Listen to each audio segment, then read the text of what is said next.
maneno ya SHA, tungeomba serikali waweze kuweka front officers kwa kila hospitali ama kila hospitali ambaye iko vijijini, ili iweze kusajili wananchi waingie katika SHA.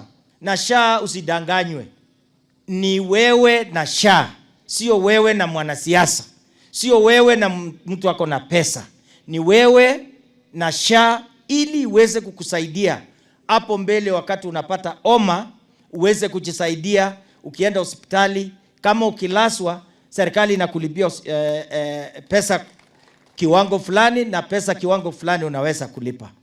Msije mkatanganywa na sana wale watu wako na pesa. Tungependa wale wako na pesa ambayo wanaweza kupeleka wagonjwa watu wao nje ya nchi, wawaje watu wasajili, ili watu waweze kupata matibabu huku nyumbani. Na tuanze na watoto. Hao watoto wasajiliwe, na tungeomba Ministry of Health na Ministry of Education waungane pamoja, so that wachukue tata ya watoto, inakuwa rahisi kusajili.